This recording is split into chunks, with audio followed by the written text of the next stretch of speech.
आप सभी को नमस्कार। पुनः आज एक नए विषय के साथ आपके सम्मुख प्रस्तुत हुआ हूँ। आज जो टॉपिक हम पढ़ने वाले हैं, कैसे यूरोप के ज्ञान में एशिया की भूमिका रही है, यानी एशिया के ज्ञान ने कैसे यूरोप के ज्ञान को बढ़ाने में भूमिका अदा की है। इस कड़ी में हम ये समझने का प्रयास करेंगे यूरोप के जो लोग थे या यूरोप का जो संस्कृति है, क्या उस संस्कृति में ज्ञान लगातार बढ़ता गया और क्या उस ज्ञान के लिए केवल वही लोग जिम्मेदार थे, अर्थात पुनर्जागरण ही क्या केवल रिस्पॉन्सिबल था, या फिर और संस्कृतियों का भी कहीं ना कहीं उसमें प्रभाव देखने को मिला है। तो आज टॉपिक हमारा यही है कि कैसे जो यूरोपीय ज्ञान है, उस यूरोपीय ज्ञान पर भारतीय या फिर एशिया का जो ज्ञान है, उस ज्ञान का प्रभाव हमें देखने को मिलता है। इस कड़ी में हम ये देखते हैं, सर्वप्रथम जब नवीन खोजों का प्रारंभ होना शुरू हुआ, जो दुनिया के नए नए जो स्थान थे उनकी ढूंढ खोज शुरू हुई। इन ढूंढ खोजों के कारण कहीं ना कहीं यूरोप के जो नाविक थे या यूरोप के जो लोग थे, उन्होंने अन्य संस्कृतियों से प्रभावित होकर उनकी अच्छाइयों को ग्रहण करने का प्रयास किया। नवीन खोजों में से इतना तय हो गया था, खासतौर पर हम एक और चीज कह सकते हैं कि पुनर्जागरण ने एक चीज जरूर तय कर दी थी कि जब यूरोप के नाविक दुनिया का भ्रमण पे निकले थे या दुनिया का भ्रमण कर रहे थे, खासतौर पे भारत आने के लिए नए रास्ते की ढूंढ खोज में लगे हुए थे, उस कड़ी में ब्रिटेन के नाविक ड्रेक के द्वारा, ब्रिटेन के एक नाविक हैं जिनका नाम ड्रेक है, उनके द्वारा दुनिया का भ्रमण किया गया था, दुनिया का पूरा चक्कर लगाया गया था। और ख़ासतौर पे ज्योग्राफी में जब हम ये देखते हैं, दक्षिण अमेरिका जो महाद्वीप है, इस तरीके से जो दक्षिण अमेरिका महाद्वीप है, इसका जो अर्जेंटीना का जो निचला वाला हिस्सा है, इस हिस्से को ड्रेक पॉइंट भी कहा जाता है या ड्रेक पैसेज भी कहा जाता है। जब हम ज्योग्राफी पढ़ते हैं तो ज्योग्राफी में जो ड्रेक पैसेज है उसे नाविकों की कब्रगाह भी कहा जाता है, क्योंकि इस वाले क्षेत्र में, दक्षिण के अर्जेंटीना के निचले वाले क्षेत्रों में जो हवाएं हैं, विंड हैं, उनकी रफ्तार बहुत तेज होती है। और काफ़ी बार ऐसा देखने को मिलता था, पुराने ज़माने में जो नावें होती थी उन पे कपड़ा लगाया जाता था, आज के जैसे जो मोटर है उसका इस्तेमाल नहीं होता था। तो वो जो नावें थी, वो नावें काफ़ी बार यहाँ पलट जाती थी, इसीलिए इस क्षेत्र को कब्रगाह भी कहा जाता था। और ड्रेक जो महोदय हैं, उनके द्वारा जब पूरी दुनिया का भ्रमण किया गया था तो उनके नाम पर इस क्षेत्र को ड्रेक पैसेज नाम दिया गया था। बहरहाल हम इतिहास पढ़ रहे हैं और इतिहास में ब्रिटिश जो गवर्नमेंट है, सरकार है, महारानी एलिजाबेथ है, उनके द्वारा इनको नाइट की उपाधि भी दी गई थी। हम यहाँ ये समझने का प्रयास कर रहे हैं कि कैसे यूरोप के ज्ञान पर एशिया के ज्ञान का प्रभाव पड़ा है। उसमें जब नवीन खोजों का प्रारंभ होना शुरू हुआ तो ये जो तमाम प्रकार के लोग थे, ये जो नाविक हैं जो दुनिया का भ्रमण कर रहे हैं, उन्होंने एशिया की संस्कृति को ग्रहण करने का प्रयास किया, उसकी अच्छाइयों को ग्रहण करने का प्रयास किया। तो इस कड़ी में हम ये देख रहे हैं कि जो ये नाविक हैं, उन नाविकों ने एक चीज़ जरूर तय कर दी थी अपने भ्रमण में कि दुनिया गोल है। यानी अगर जब इनके द्वारा भ्रमण किया गया था, उसी से एक चीज़ प्रूफ होती है, उसी से एक चीज़ तय होती है कि दुनिया गोल है। उससे पहले दुनिया के बारे में ये जानकारी नहीं थी कि दुनिया वास्तव में, दुनिया का जो पृथ्वी है, पृथ्वी का आकार कैसा है। इन्होंने पहली बार प्रयास किया, जब ये भ्रमण करने निकले तो इन्होंने पहली बार प्रयास किया कि वास्तव में दुनिया की स्थिति कैसी है। तो दुनिया को गोल बताने में इन नवीन खोजकर्ताओं की भूमिका जरूर हमें देखने को मिली है।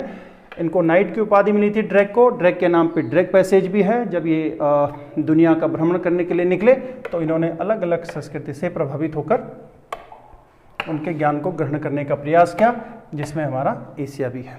इस कड़ी में सबसे पहले जब हम ये देखते हैं कि कौन सी चीज़ उन्होंने एशिया से लेने का प्रयास किया, उसमें हम ये देख लेते हैं कागज। कहते हैं कि जो कागज का जो आविष्कार है, आविष्कार करने वाला देश चीन है। चीन को कागज का आविष्कारक कहा जाता है और लगभग पहली शताब्दी में चीन के द्वारा कागज का आविष्कार किया गया था। ये कागज, इसका जो ज्ञान है, यही ज्ञान आगे जब मध्य काल में मंगोल आते हैं, मंगोलों के माध्यम से यही ज्ञान अरब, और अरब के बाद ये ज्ञान यूरोप पहुंचा। यानी आज के चाइना के बाद कागज निर्माण की जो जानकारी है वो अरब के लोगों को मिलती है, और अरब के यही लोग आगे इस ज्ञान को यूरोप को पहुंचाते हैं। यानी कहने का तात्पर्य है कि यूरोप में कागज बनाने की जो कला है, उस कला का जो इजाद हुआ है, उन्होंने ये चीज़ें अरबियों से सीखी थी, और अरब के लोगों ने ये चीज़ चीन से सीखी थी, और चीन ने दुनिया में पहली बार कागज की खोज की थी। और ईसा की जो पहली शताब्दी है, इस पहली शताब्दी में कागज का आविष्कार हुआ था। इस कागज के आविष्कार के कारण यूरोप में छापे खाने का आविष्कार हुआ। छापे खाने यानी कि छापने वाली जो मशीनें हैं उनका आविष्कार होना शुरू हो गया, और सर्वप्रथम इसका आविष्कार जर्मनी के गुटेनबर्ग नामक वैज्ञानिक के द्वारा, जर्मनी के एक साइंटिस्ट हैं जिनका नाम गुटेनबर्ग है, उनके द्वारा इस मशीन का आविष्कार किया गया था। यानी छापे खाने की जो मशीन है इसका आविष्कार किया गया।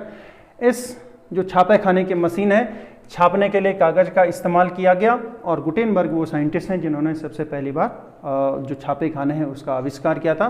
कहते हैं कि इनके द्वारा लगभग 150 बाइबिल की जो प्रति है, की जो कॉपी है, वो अपने इस छापे खाने के द्वारा सबसे पहले इन्होंने किया था। लगभग 150 बाइबिल की जो कॉपी है उन्होंने अपने छापे खाने के माध्यम से, अपनी जो मशीन है जो इन्होंने ईजाद की है उसके माध्यम से उन्होंने 150 बाइबिल निकाली थी, जिसको लोगों ने पढ़ा है, और पढ़ने के बाद इस तरीके से बाइबिल की जो चीज़ें हैं वो अलग अलग स्थानों पर पहुँचती गई।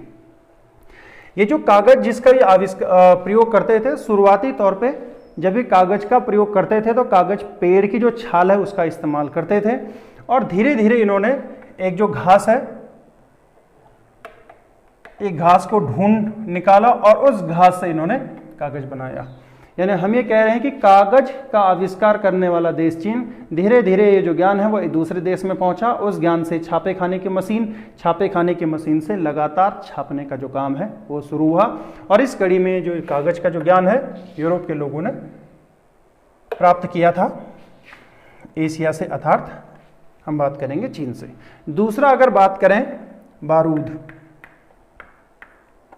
बारूद का इजाद करने वाला जो देश है वो भी चीन है। चीन ने बारूद का आविष्कार किया है, और बारूद की जो जानकारी है वो जब यूरोप में पहुंचती है, चीन से आगे जाके मंगोलों के माध्यम से यही ज्ञान आगे यूरोप पहुंचता है, और यूरोप में खास तौर पे शुरुआती तौर पे जब हम इंग्लैंड की बात करते हैं तो इंग्लैंड ने इसका काफ़ी इस्तेमाल किया है, बारूद का इस्तेमाल किया है। इस बारूद ने यूरोप कि खास तौर पे हम बात करें यूरोप में जो नए नए राजतंत्रों की जो स्थापना हो रही थी, उन राजतंत्रों को मजबूत करने में इस बारूद ने भूमिका निभाई है, और जो सामंतवादी व्यवस्था मध्यकाल की चल रही थी उसको नष्ट करने में भी बारूद ने भूमिका निभाई है।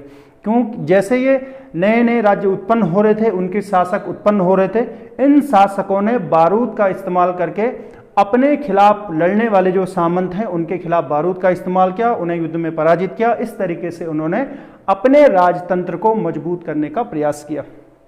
तो बारूद ने यूरोप के देशों में राजतंत्र को मजबूत करने की भूमिका निभाई है, और राजतंत्र मजबूत हुआ। इसके कारण सामंती जो व्यवस्था थी, मध्यकाल में यूरोप में चलने वाली जो सामंती व्यवस्था है, उस सामंती व्यवस्था का अंत करने में बारूद ने भूमिका निभाई है, और बारूद का ज्ञान यूरोप ने एशिया से ही सीखा है। तो इस तरीके से हमने दो चीज़ों की बात की जो ज्ञान इन्होंने यहाँ से प्राप्त किया।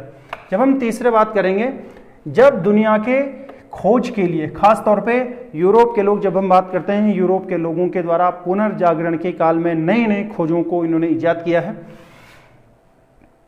खास तौर पे यूरोप के लोगों ने जो दुनिया ढूंढने का प्रयास किया, वास्तव में वो प्रयास यूरोप से एशिया के लिए नया रास्ता ढूंढना था। क्योंकि क्रूसेड्स की लड़ाई के बाद जब इस्लाम अपने चरम की ओर आगे बढ़ने का प्रयास कर रहा है, तो उस कड़ी में पूर्वी रोमन साम्राज्य पर जब इस्लाम का कब्जा हो जाता है, तो उन्होंने पूर्वी रोमन साम्राज्य की राजधानी कुस्तुनतुनिया पर अधिकार कर लिया, और वो रास्ता जो यूरोप और एशिया का व्यापारिक मार्ग था उसे उन्होंने ब्लॉक कर दिया था। तो स्वाभाविक है कि यूरोप को नया रास्ता ढूंढना था। इस नए रास्ते की कड़ी में जैसे हम देखते हैं कोलंबस के बारे में पढ़ते हैं, केवट के बारे में पढ़ते हैं, बार्थोलोमो डियाज के बारे में देखते हैं, या फिर हम क्यों ना वास्को डी गामा की बात करें। इन लोगों के द्वारा यूरोप के अलग अलग देशों से भारत या भारत के नज़दीकी जो पूर्वी एशिया के देश थे, उन देशों के साथ व्यापार करने के लिए जब ये नए रास्ते की ढूंढ खोज कर रहे थे, इस ढूंढ खोज में उनको समुद्री यात्राएं करनी पड़ी और इन समुद्री यात्राओं के लिए उनको ऐसे उपकरणों की आवश्यकता थी जिन उपकरणों के माध्यम से वो आसानी से उन स्थानों तक पहुंच सके ताकि वो व्यापार को इजीली कर सकें। इस कड़ी में हम देखते हैं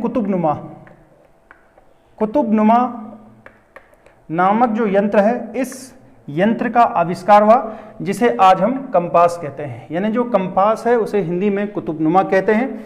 इस यंत्र का आविष्कार करने वाला देश भी चीन है। चाइना से कुतुबनुमा जो यंत्र है उस यंत्र का आविष्कार हुआ। इस यंत्र के बारे में अरबियों ने ज्ञान अर्जित किया और अरबियों ने यही ज्ञान आगे यूरोप को पहुंचाया है। जब यूरोप के नाविकों को कंपास की जानकारी मिलती है, कंपास जो कि दिशा के बारे में जानकारी देता है, और कंपास के माध्यम से समुद्री जो उनकी यात्राएं थी वो यात्राएं उनकी आसान हुई है। दूसरा जो यंत्र था वो था एस्ट्रोलैब। ये एस्ट्रोलैब नामक जो यंत्र है वो कुतुबनुमा का जो आधुनिक वर्जन आप इसे कह सकते हैं या एडवांस फॉर्म था।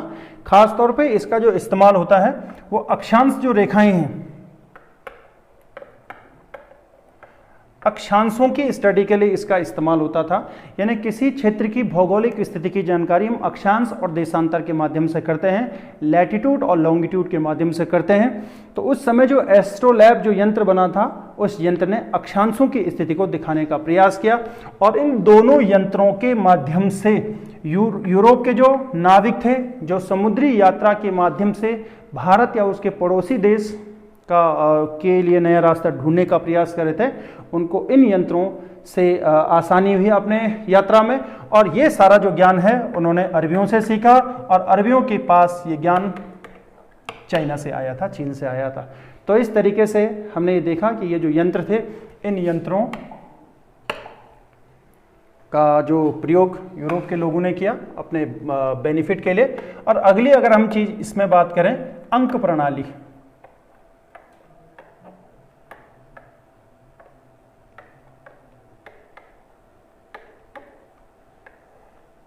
यूरोप के जो लोग लिखने की उनकी जो शैली थी वो इस तरीके से रोमन शैली में लिखते थे। इनकी जो अंक प्रणाली थी वो इस तरीके से, काफ़ी बार हम भी देखते हैं, हमारे यहाँ भी इस प्रकार के चीज़ें काफ़ी बार देखने को मिलती हैं। ये जो शैली है ये अंक की रोमन शैली है। इस रोमन शैली का प्रयोग यूरोप के लोग करते थे, लेकिन इसमें समस्या कहाँ पर थी? गणितीय जो आंकड़े होते हैं उनमें इस अंकों का इस्तेमाल करने में समस्या उनको आती थी, यानी गणितीय कार्य में उनको समस्या आती थी। इसीलिए उन्होंने इस जो अंक प्रणाली है इसका प्रयोग न करके बल्कि भारतीय अंक प्रणाली का उन्होंने इस्तेमाल करना शुरू किया। तो इस तरीके से जो अंक प्रणाली है, इस अंक प्रणाली को यूरोप के लोगों ने भारत से सीखा है, लेकिन वो डायरेक्ट भारत से नहीं सीख पाए क्योंकि भारत से इस अंक प्रणाली को अरबियों ने सीखा है और अरबियों ने यही ज्ञान यूरोप तक पहुंचा है। यानी कहने का मतलब हम इस पूरी कहानी में ये देख रहे हैं, कहीं ना कहीं अरब जो जगत है उसमें माध्यम की भूमिका निभा रहा है, मीडिएटर की भूमिका निभा रहा है, और एशिया से ज्ञान अरब जगत में पश्चिमी एशिया में, और पश्चिमी एशिया से ज्ञान यूरोप को पहुंचा है। तो इस तरीके से हमने देखने का प्रयास किया इसमें कि कुछ न कुछ ऐसी चीज़ें जरूर थी जो यूरोप के लोगों ने भारत या फिर भारत के पड़ोसी देशों से सीखने का प्रयास किया। इस कड़ी में अरब भी इसका एक माध्यम जरूर बना है। तो इस तरीके से 2-4 बातें आज हमने इसमें सीखने का प्रयास किया। उम्मीद करता हूं कि आपको ये 2-4 बातें समझ जरूर आई होंगी। धन्यवाद। आप सभी को पुनः मेरा नमस्कार।